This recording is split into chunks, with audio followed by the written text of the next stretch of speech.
Okay, here we go. Are we live right now? We are live. We are live. Okay, that was a struggle. The control panels have changed, so I Have don't know they? what's going Okay. on. Yeah, that's my Okay. I don't excuse know at what's least. happening. Uh, so last week we got some, or 3 weeks ago when we last did this, we got some feedback that the sound is too low. So let us know how the sound is right now. I'm gonna try to adjust that as well. Yeah. Let's see if we can I'm move gonna this up just any bit. let me just. Can everyone hear us who's here?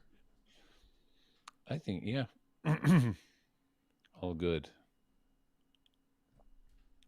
Okay, so how are you doing, Cole? My name is Amid. I'm the publisher of Cartoon Brew, and I'm from Los Angeles, airing from Los Angeles. And you are Cole Delaney. I am Cole Delaney. You can tell it's been a few weeks. We're a bit rusty. We're brushing off a bit of dust. I'm coming in live from Dublin, Ireland. No place I'd rather be, to be honest, except for maybe beautiful beach somewhere warm without responsibilities. But yeah, I'm good. I am good.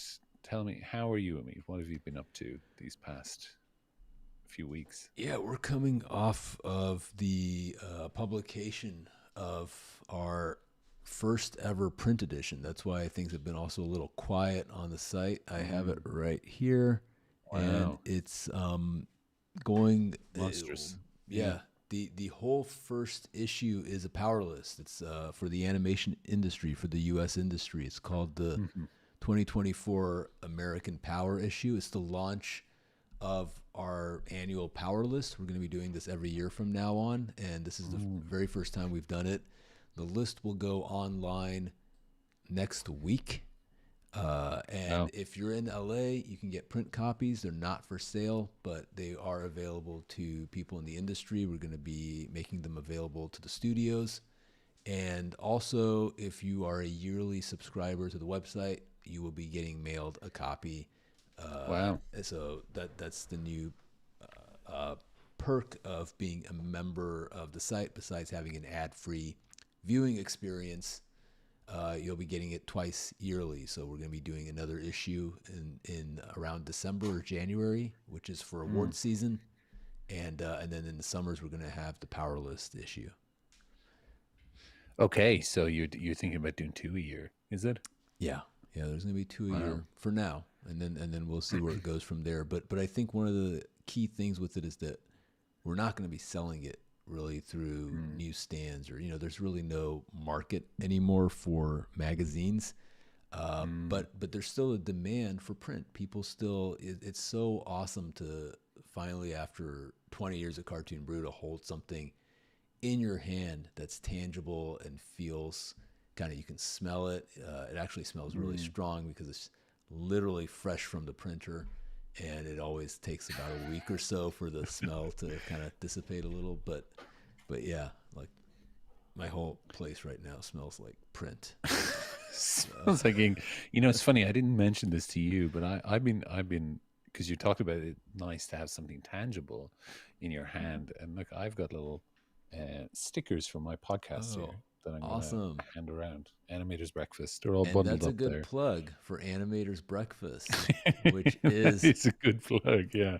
which is Um, awesome. Do you have any for your the main channel, or are you going with Animators Breakfast, because that's you also have the animation, Yeah, which I is do have animation. I think I'm more because Animators Breakfast is focused on that channel. It's hosted on the animation channel, anyways. But for me, my heart and soul right now, in terms of animation, is focused in these conversations that I get to have with these incredible people on it. But these are little stickers, they're little stickers. And the reason why I nice. printed them is because I remember last year or this year and last year going around at Annecy and getting a sticker from a studio in Ireland called Studio Mala. And they're a really good animation house. There's their little sticker there, right? So lots of all this print stuff here, Studio Mala. And I put it on the back of my Annecy badge and it looked Mm. really cool. So I was thinking to myself, I'll just do something with this little animators breakfast. I'll get my little stickers, and if I ever see people around, I can just give them out. I think it's a nice little plug. So I was just testing these things out. But it's nice to have something tangible, because like Cartoon Brew or Animators Breakfast, these are solely digital things. So it can be hard to see the how it kind of brings it into your real life in terms of something you can touch, smell. In your case, these don't smell like a like a They don't printer, smell do like they? plastic. Oh, they do kind of smell a bit, actually. But it's not stinking up the house. But I think that's so great, and we've talked about it a few times on the stream before about the kind of joy of print and stuff like that. I think it's really cool. But you just reminded me of my little bundle of Yeah, no, joy. it's great. You're always trying to balance that. I mean, one of the things I like about digital is that there is no kind of Mm. waste. Like you're not. I mean, there is waste obviously with the technical side of running Wasted the time. Yeah. servers. No, running the servers. I'm talking like Oh, environmental waste in that respect. But yeah. we're not creating physical. Like we're not just dumping junk into the world. Like we're not doing. Mm. Yeah, a lot of companies do like water bottles and all sorts of different Mm. kind of plastic Yeah, yeah. oriented products and shirts and stuff that just is disposable, and we've always resisted doing that. But a print publication is something you can keep, and Yeah. hopefully it'll be something that can go on your library. It's not just going to be thrown away. So the list Mm. is 60 people, and 60. Wow. yeah, and it will debut online next week in a custom website that's gonna be kind of it's gonna be really Wow. cool. It's not Yeah. just gonna be a usual article, but I thought today would be we could so we had an event for it earlier this week Mm. at the Yeah. Tam O'Shanter in LA, which is a very historic restaurant frequented by Walt Disney going back to the 1930s, where Cool. they Wow. did meetings for Snow White and all sorts of things. It's a very appropriate place to have a reception, and it was absolutely incredible. It was such a joyful evening. So many people showed up for it, and everyone had a great time. Mm. At least I hope they did. I can't speak for everyone. I I was basically like spending, I had a minute or 2 minutes with each person because I was running around trying to just thank people for coming out, but it wasn't really Yeah. my place to have conversations. But looking at people, it seemed like they were having a great time. I don't have any photos from the event because I didn't take any photos from the event, but we do have a photographer, and hopefully he'll send over the photos soon so I can actually see what happened, because Yeah. the whole thing was a huge blur, but it was such a beautiful event. So many amazing people came out, and it reminded me of why we're doing this power list, because it's not just like, oh, we're going to Mm. rank people and Yeah. put them on a list, right?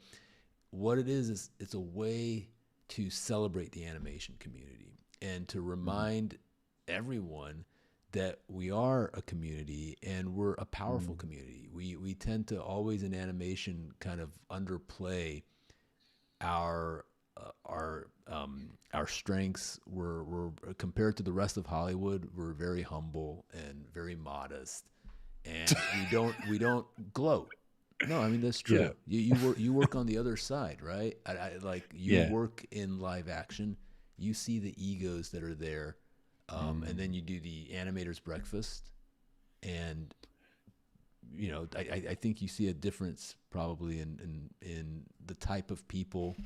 I don't know. Do you see that in do you see a difference? Because I certainly do in LA. There's a huge difference between people in Hollywood and the people in the animation community. But I wanted to lift people in animation and say, you know, you guys are creating this. You guys are basically shouldering a lot of Hollywood's success on your backs. You deserve to be recognized for it. So I think you disappeared. Let's get you back. There you go. Hello anyway, sorry, again. continue. You were talking there. Yeah. Yeah. So anyway, that's my perspective on it. It's basically to celebrate people in animation, and it certainly happened this week at the event where everyone just came Mm, together. It wasn't a studio specific event. There were people from every studio wow. in LA here. Um, And what was is so? What was the reaction to them with the Powerless itself? Then what was the kind of initial reaction?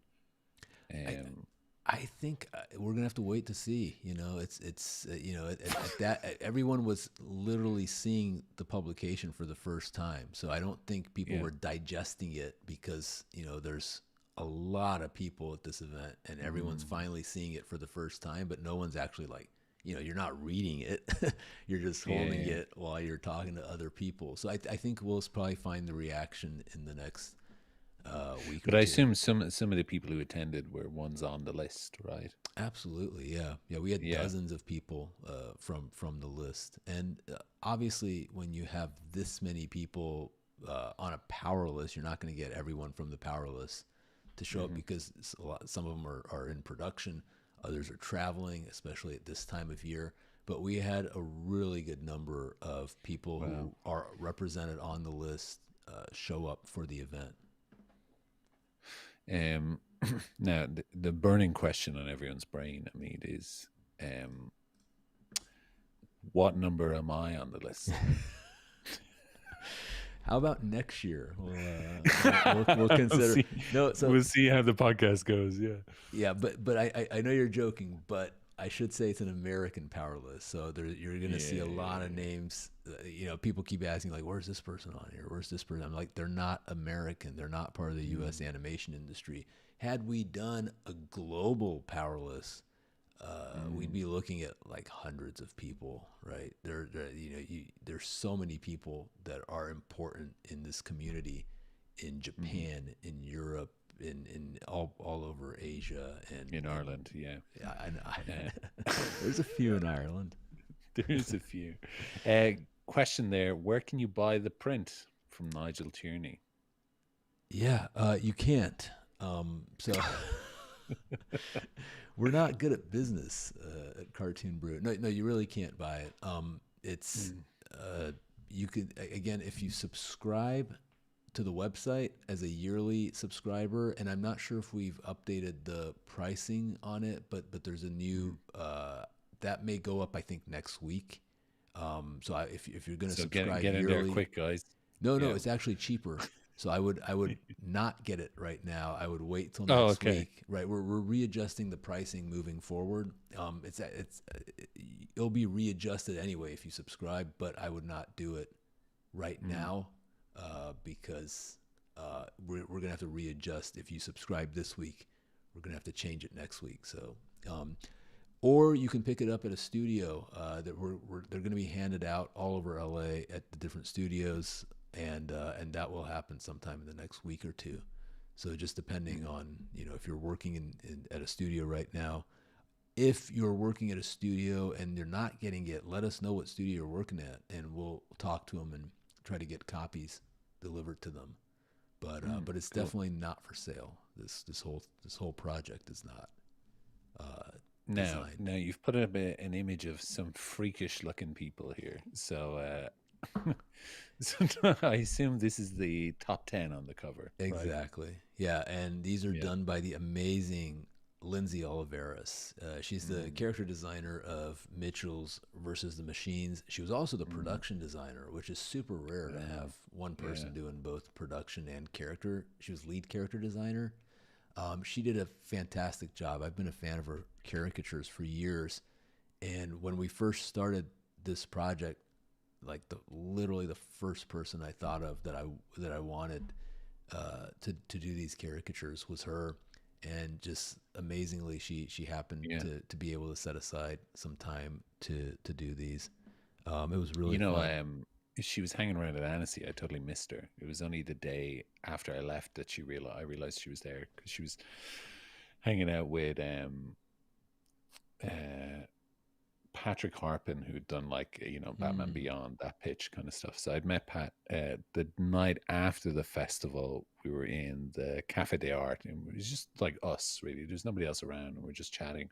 But the next day, when I'd left, I realized he was hanging out with Lindsay, and she was carrying around a miniature printer, and she would do a caricature of the people she was hanging out with, and Oh print you out wow, a little print of that as well. Really incredible, like. Um, it's such a cool, and just goes to show how that's quick and how talented she is to be able to capture a caricature that quickly. that Um, sounds really cool. I yeah, wish I wish really I I, amazing. I I met her there, but I didn't know she was Mm. doing those caricatures, and she Maybe wasn't just at for that. fun, like yeah, Yeah, no, I met her at a party, so she wasn't going to be doing those. She wasn't going to be doing that, in the corner. Yeah. right? But boy, yeah, yeah. No, she's Mm. like an amazing talent.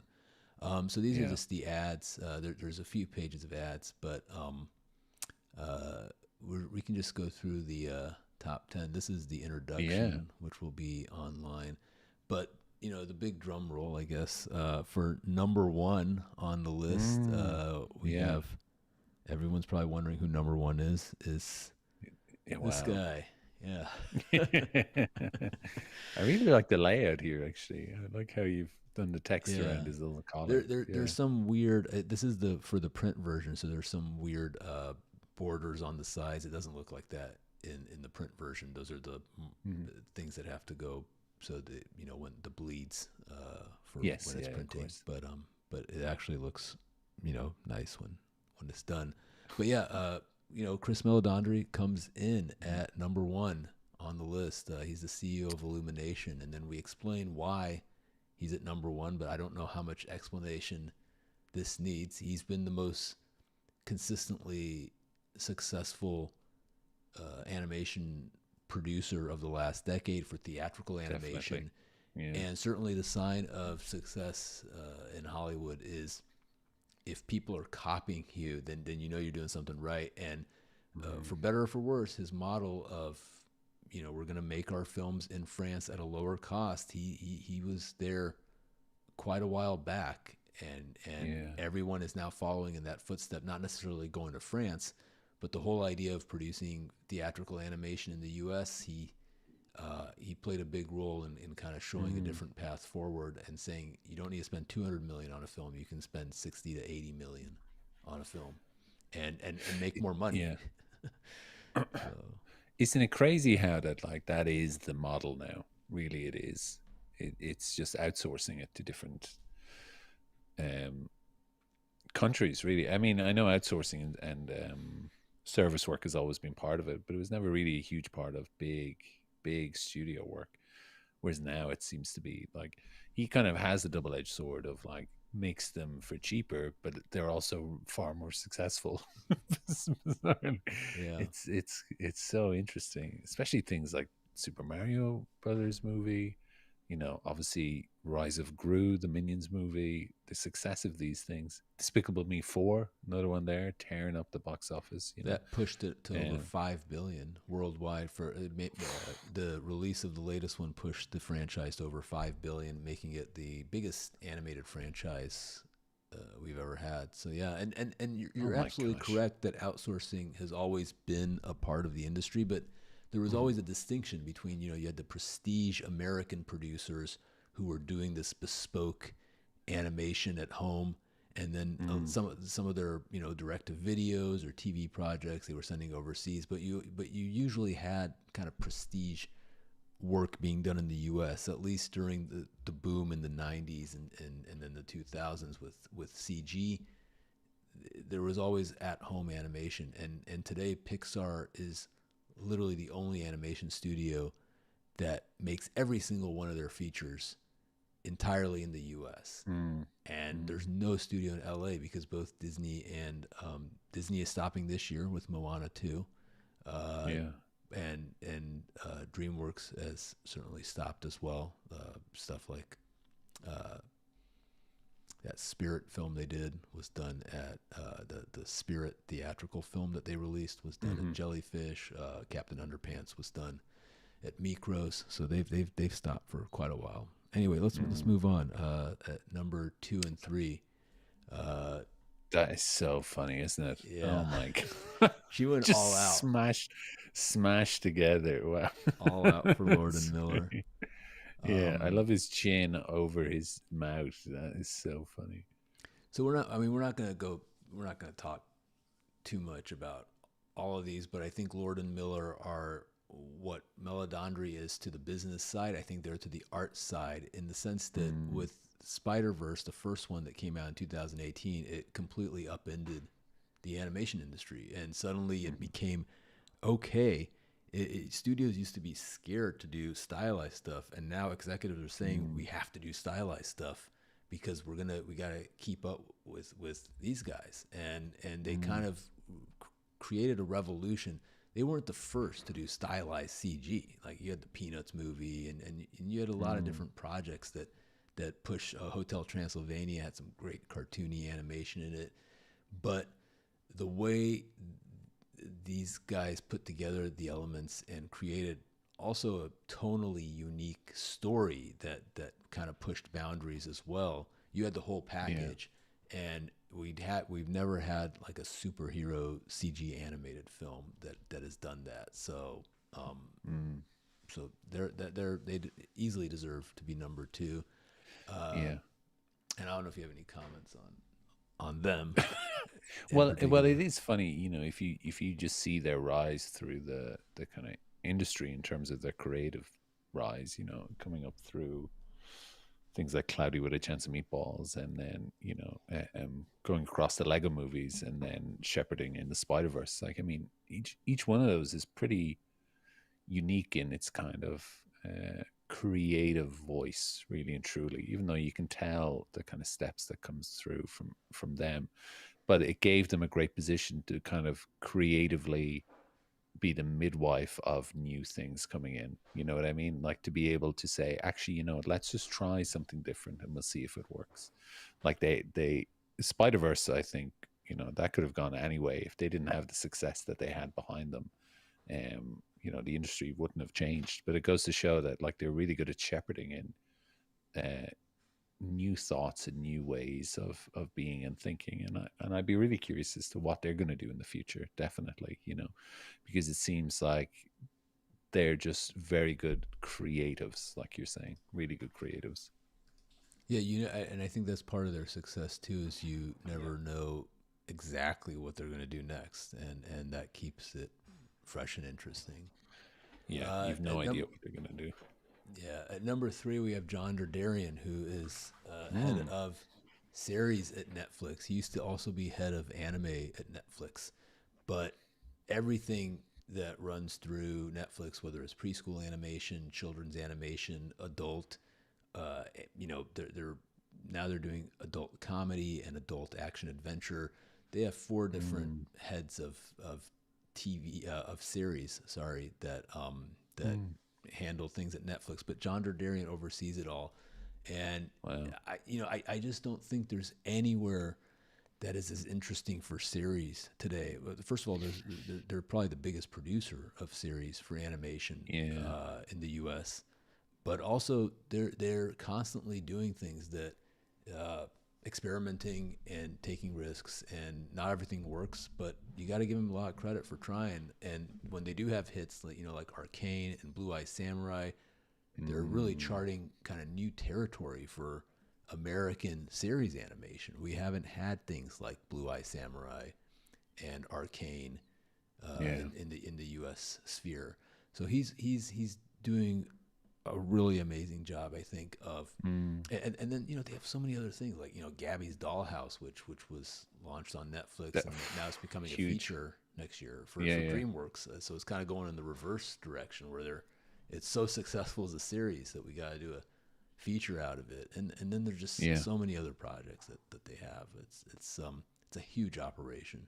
Mm. And Derderian has a really interesting background where he kind of grew out anime for Netflix as well, and has made them a real contender against Crunchyroll for anime. So, it's a again, it's a huge job, and he's doing a really good job Yeah. doing the job. Good job on doing the good job. Yeah. Well, it is funny because if i- something like Prime, Amazon Prime, like the shows that they have, Vox Machina, it's Titmouse, or uh, Invincible, stuff like that, right? They obviously made big waves as well, and for good reason, But something like Arcane or Blue Eyed Samurai, to be able to spot those projects, nobody saw Arcane coming, nobody did, and how big that was. So to be able to kind of shepherd those through as well is really, that's a talent and a half. And I guess anime is the voice of like uh social, it just has this strong social voice, like really and truly, um more so now than it ever did before. Like the way it speaks to generations is unbelievable. Like if you go to a Comic Con or anything, it's primarily anime characters you're going to go see walking around. That's what people are dressed up as. That's what they get excited by. That's where people live their lives sometimes, through these Japanese characters. So yeah, that's all I'm going to And say. but the thing that Netflix is doing is that they're Mm, leaning into not they're leaning into anime big time, but they're also like yeah. leaning into video games. Arcane is Mm, is based on a video game, League of Legends. Yeah. and they have a lot of video game based projects that are coming up. So Mm, they're leaning into that. They're adapting manga. mhm, They're not just pulling from the traditional sources that U.S. producers for television used to pull from. There was no U.S. mm, TV producer pulling from manga. They were just licensing, anime. Like yeah. Pokemon was licensed and aired here, but we weren't actually producing stuff based on manga, funding it, right? So there's a huge shift that's happening at Netflix in terms of what they're Mm, commissioning, and part of it is because they have a global audience, right? So yeah. there's not a worry of commissioning a series based off of manga, because even if it doesn't necessarily play in the U.S. or in one territory, you got 190 other territories that you're in, and it might Mm, be mm. popular there. We're not even gonna go through the top 10 because it's just this is it's gonna take a long time. But I do want to go through number 4 and 5. Number Yeah. 4 is Raul Purini. He's the president of Crunchyroll, and we're just Mm, talking about anime. This is I think a lot of people were he's an unexpected choice. I don't think a lot of people were mm, expecting the president of Crunchyroll to be on the top 10, but I think it really does speak to the importance of anime in the US animation space. mm. I think it does, yeah. And Crunchyroll again, and Funimation before they kind of took over that were huge. Like they were the places you go to kind of find anime before Netflix kind of came in the game, especially online. Yeah. Anyways, And Raul was the he was the head of Funimation, And then when they merged, he became the head of Crunchyroll. But they have 14 million subscribers right now, which is in Netflix numbers, like, well, that's not even 1/20th, right? I mean, but for a Yeah. niche, what is still considered a niche streaming service, 14 million is a really good place to be. It's you still need more scale Yeah. to move to that next level, but certainly But if you've I got think 14 million, like paying for isn't animation alone, that's amazing. Sorry, go ahead. oh, in terms of subscribers, right? Because as far as I remember, Crunchyroll, you can just go on and watch things, but you'll have ads and stuff. So even to access the platform, you don't even have to pay for it. So you can imagine how many more people, if that's just a subscriber base, are actually watching it. You can't just go into Netflix and just, oh, I guess I'll try this, and then they throw ads out. Crunchyroll have that. And also, a lot of the audience for anime is younger, and Mm. a lot of them are probably not watching it even through Crunchyroll. There's plenty of sites where you can watch anime. I'm just saying there's a lot more Yeah. people watching these shows Mm. than they probably have subscribers, and that's just the Mm. reality of they have a very young user base. And Mm. as these people grow older, they're probably going to be able to afford to pay for it as well. And you're gonna Yeah. there's a lot of growth, not just from the younger generations that are coming in, but also from the current ones who maybe just don't have the money to pay for it because they're 15, 16 years old, and they can't Mm. afford it. And then at number 5, we have Jeanette Marino King. She is the Mm. president of the Animation Guild, and Mm. she is playing. She has outsized influence this particular year. For what? For the reason that the negotiations for the 3-year contract are coming up actually this month, and we're going to talk about that Mm. right after this. But she's an Sounds like you're about to incredibly, cut to a break there. yeah. Sorry.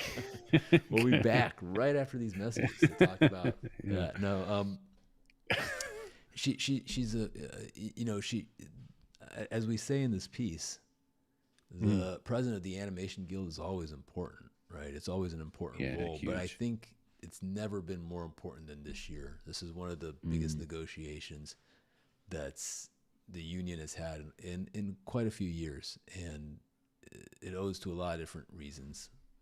A lot of it, some of it is AI, but she's got a A tough road ahead of huge amount her, of it. Yeah. Yeah. and so she made Yeah. the list for that reason. For that reason. What else has Jeanette done? She's like a director, isn't she? An episodic director, She directs artist. a lot of TV series, a lot of Yeah. adult TV series, but Mm. she's a working mom, which kind of puts Mm. her in a position of understanding that I think maybe some past union presidents didn't have the perspective on. She Yeah. has an amazing perspective of being a minority, being a working mom in the animation industry. She can really relate to the struggles that the average rank and file artist has in the industry. And Mm. the union has grown faster than ever before under her because they've started incorporating production workers as well as Okay. Yeah. production artists. Now they do the production workers, and they've also expanded. It used to be Los Angeles County only, and their Wow. jurisdiction has now, and it's a really complicated, the rules, and there's about whether they can expand or not, but they've certainly figured out a way where they're now representing people in multiple states, in Puerto Rico, Mm. in Texas, that we listed in the piece, New York. So they're becoming a national union, and that's all happened under her leadership. So she's certainly done a huge amount of work to make sure that the union is goes beyond its niche, and represents a lot more people. Mm. Well done. Yeah. So yeah, speaking of the Animation Guild, next Saturday, not tomorrow, but the following Saturday, is kind of the kickoff rally for the negotiations, which start on August 12th with the AMPTP, which is the TV and the film studios. Mm. If you want to maybe, I haven't looked at this yet, but this is basically the news that they put out recently that the guild is starting negotiations on August 12th. And I don't know if you want to maybe take us through that because it does tell us a little bit about uh, why these negotiations are going to be so important this year. Hmm. Let's have a look here. So, less than 2 weeks away from starting negotiations with the Alliance of Motion Pictures and Television Producers, AMPTP, on August 12th. So we're just looking at the numerous issues that endanger the livelihoods of animation workers, which is really important to talk about. During the pandemic, animation workers supported the industry by working remotely to produce high quality content, which is true. And a lot of people forget about that as well. Like, just how fluidly the industry took to, more than any other entertainment industry, I would say, just managed to kind of keep itself going. Um, as a reward for stepping up this difficult time, they're facing great thanks to the sustainability of their Threats. crafts. Threats. I was like, I don't. I was like, great thanks, great threats to the sustainability of their crafts. Some of these issues include generative artificial intelligence. Absolutely, absolutely. And not only does generative AI undermine the human creativity that makes animation a unique and lucrative medium, but it also has the potential to eliminate creative jobs on a devastating scale. The Animation Guild partnered with CAA and CVI Economics earlier this year on a study show significant potential for job displacement, with 29% of animation jobs being potentially disrupted in the next 3 years. It's close to a third of the industry, Yeah. to be disrupted. It's funny, it always puts to mind there's this, if people forget the kind of destruction that AI brings, there's that great clip in one of the documentaries about Hayao Miyazaki where these guys bring in AI to show him how it's figured out how to move the human body, and it's like using its head as a leg. And Miyazaki is like, this is an insult to life itself.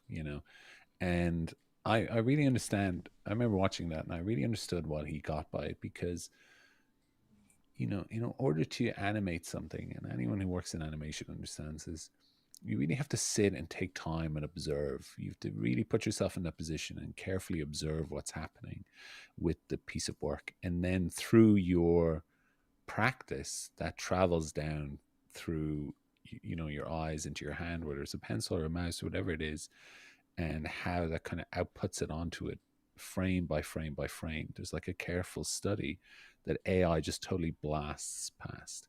Now, I'm not saying every single animated work is like a careful study of humanity. Sometimes you just need to move the rig and get it bouncing. But within that, there's still some care and consideration that's taking place. Um, when producers look at AI, they just look at the bottom line and say, we can get the lip sync going at this much, and we can get this much, take the grubber work out of it. But it means that there's a lot of care and consideration that's really lost when you're automating something like that, I think.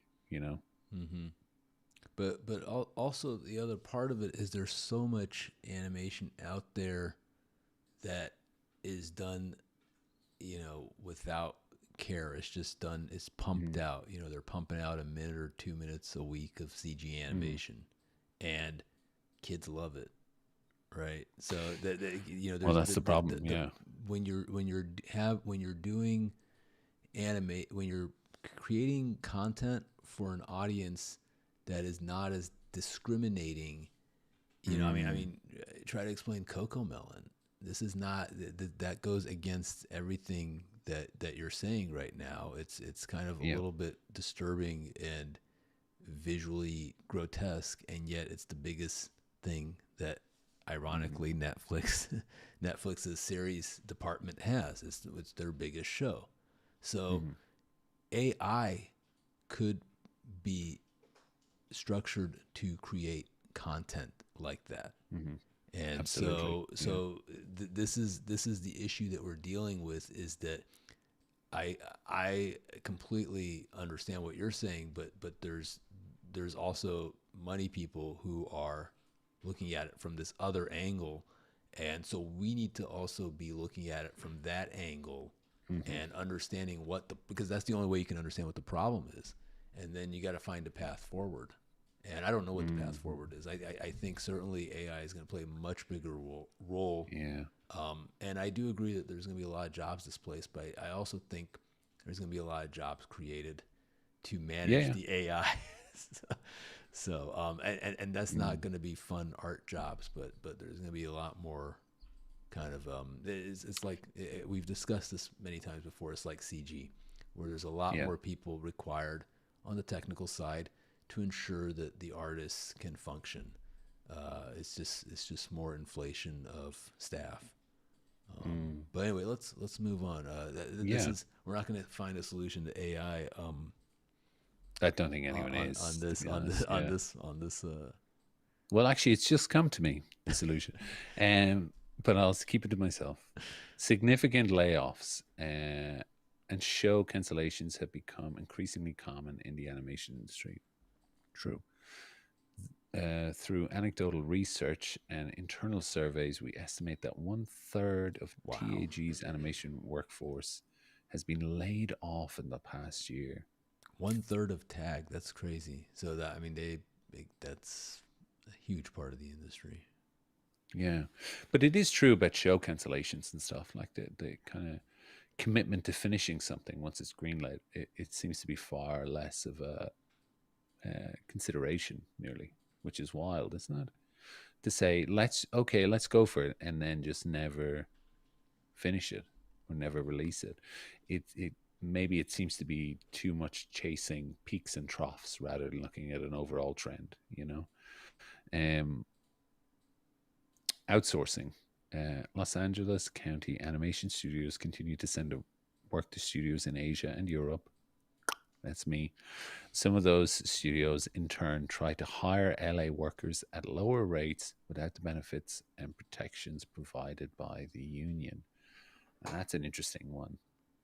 That's That a really interesting one. that's I'd love to like talk more about that. Outsourcing is Yeah. not a new thing, Mm, and in the past, we were outsourcing just straight up to Asia, to the Philippines and Korea, mm, and you would never see the work again. So the fact that they're like, some of the work's coming back now. I mean mm, that to me is a, if you're understanding the historical context of how series animation is made, I get it. It's not the same benefits and mm, protections, and you got to figure that part of it out. But this is actually what they're saying is not only is there outsourcing, but there's reverse outsourcing back to the U.S. mm, and mm. uh, and that's a good thing actually. So that would be interesting to learn more about. Um, Yeah.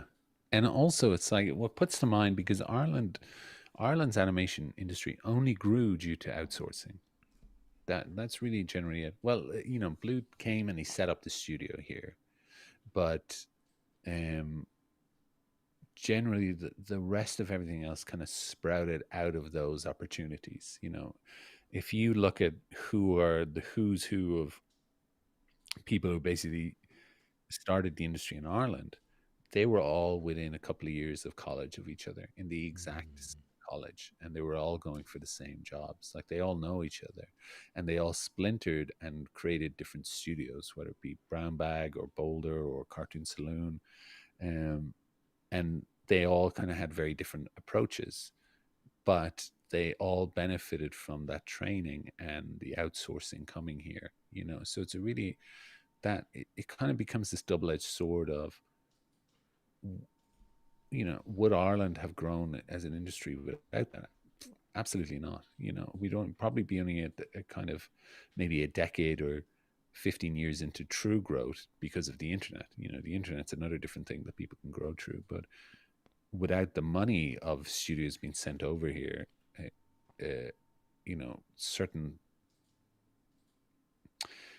training wouldn't have taken place. Now, it's not as if any of them got money when Bluth left, because they all had to go find European money, or at least Cartoon Saloon did. Brown Bag managed to work with Disney, and I know Boulder Media worked with Hasbro and stuff like that. So they managed to find their own way. But generally sending stuff to outsource, it does train that area into having its own voice, if that makes sense, eventually. So it is kind of a double-edged sword. But I totally understand what's happening here, which is like protect the workers that are there. 100%. I understand that. But I wonder what the balance is, No, and you're absolutely correct in that. I think the story of Irish animation is a great example. Is that it's an ecosystem. It's a global ecosystem of production. I think we're seeing a lot of the stuff in what's happening in Korea as well. They had the same experience where they were doing service work for the Bluth was different. It wasn't service work. They actually set up a studio there. But in Korea, they were doing service work for American studios. And that has led to a very strong animation sector that is now pushing and creating its own content as well. And you need that training. And it's slow. It's slower, I think, in Asia, like the Philippines. They're putting out their own content, but not certainly. They have a lot of trained animation talent, and they still rely a lot on service work. But the reason the Philippine animation industry kind of exploded in the 80s was because of Hanna-Barbera. They set up Phil Cartoon there, and that became one of their key studios, and that trained a generation of animators that have gone on to now become supervisors. And again, they're not making enough of their own content, but I think that's just largely money. There's not as much money to commission original content in that region, or at least in that country. So and in that way, you're like also relying on markets, and like Ireland as a market will never sustain itself. Like it just is impossible. The domestic market is too small to sustain anything that's created here. It needs the global audience to kind of pull itself in. Fascinating questions here, really. So I wanted to this kind of leads in. Everything's kind of leading in very naturally into the next topic, but we're talking about Ireland can't sustain its own Irish population alone can't sustain Irish animation, and certainly there's so many films that are made in Europe that have to have a distribution network of being distributed across Asia and Latin America and Africa and other countries in Europe to make their money back. That's how these co-productions all make their money back. The one kind of hitch in there has always been the U.S. The U.S., we don't have many theatrical distributors for animation outside the majors. And so, something's happening right now that I just wanted to point out, which I think is a very, I'm not sure if it's a trend yet. I would hesitate to call it a trend, but there's certainly something happening that is worth pointing out this year. It was just announced that this British production, it might be a co-production with other countries, but Kensuke's Kingdom, which we actually had the original teaser exclusively quite a few years ago, but Blue Fox Entertainment, which is a small U.S. distributor, has picked this up for distribution.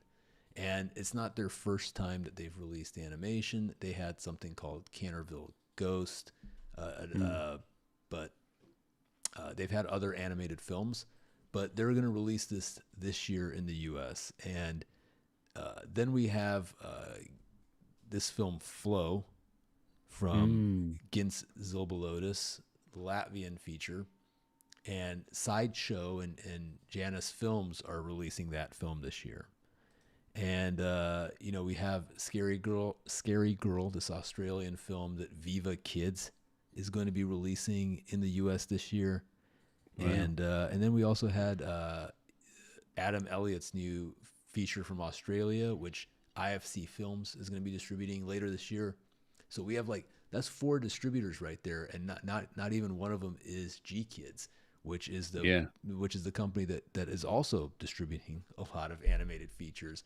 Now, all of these companies have released animated features in the past, with the exception of Sideshow. I'm not sure if they have. So it's not like uh, this is a completely new thing. But the fact that they're all doing it this year, it suggests to me that there is kind of something bubbling where they're seeing. I don't know if they're seeing potential in all these films, or Mm, if it's for awards, or some of these they're just, there's an audience for them. But certainly there's so many films made all over the world that never received distribution in the US, even though they're distributed in every other part of the world. And suddenly this year we're seeing like a real interest in distributing theatrical animation from abroad, here in the States. So yeah. that's just an interesting trend that I thought was worth pointing out.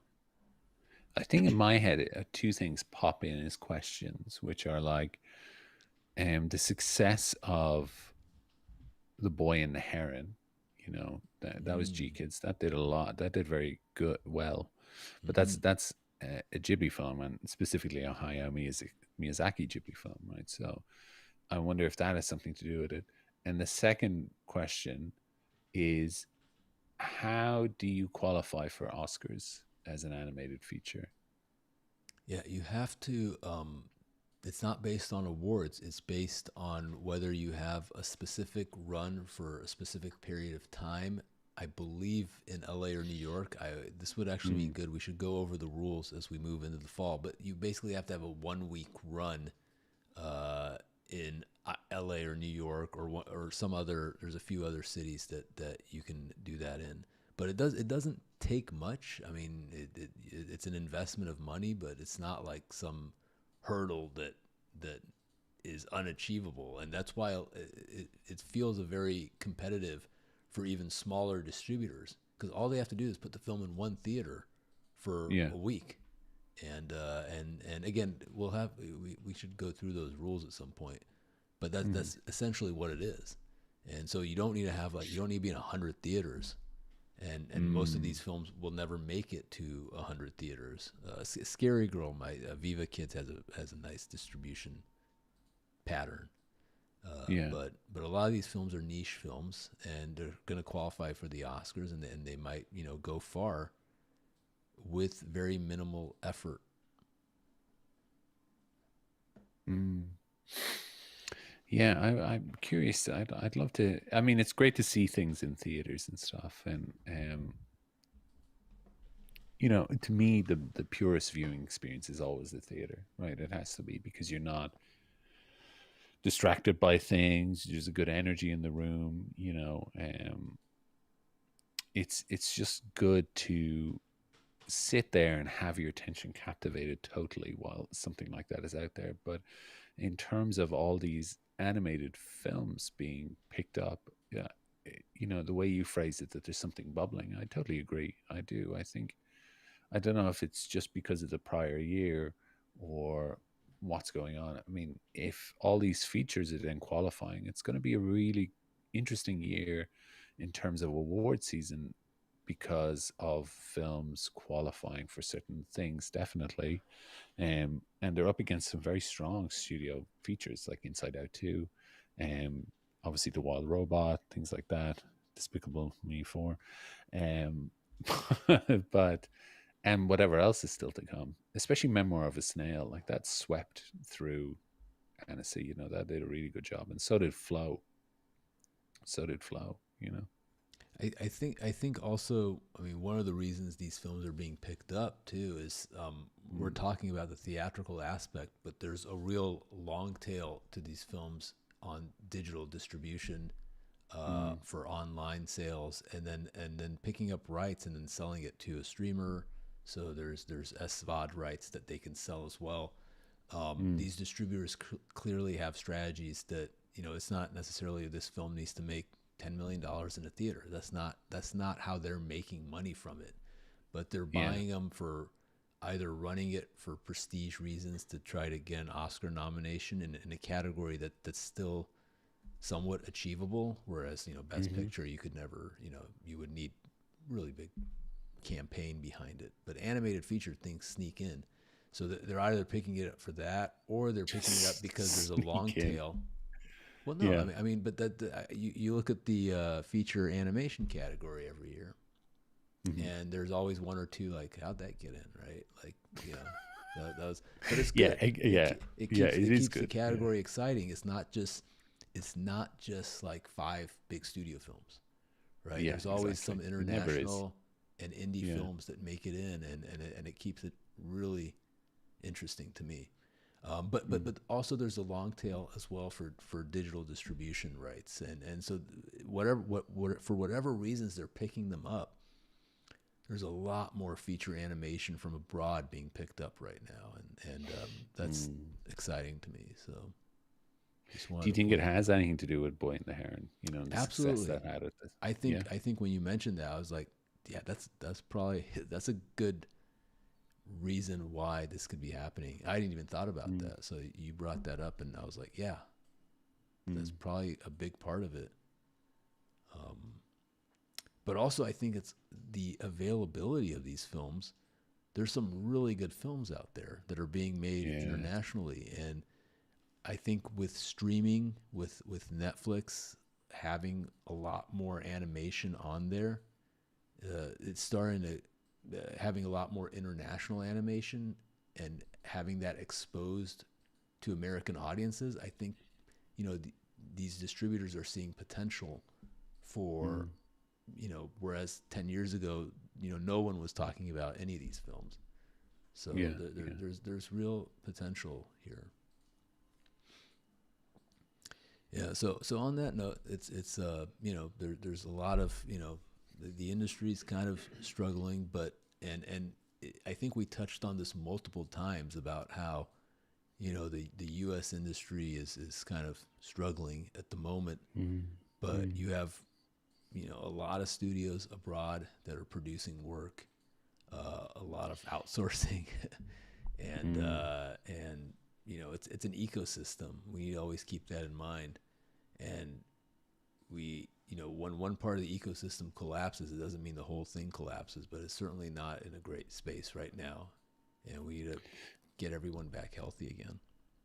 Yeah, I hope so. Anyways, I think it's just because of the onset of AI, really, that's been a huge kickback for things, and also the success of Illumination, outsourcing or not outsourcing, but showing that there's incredibly talented people outside of the US that you can bring to who are happy to take the work for lesser costs, right?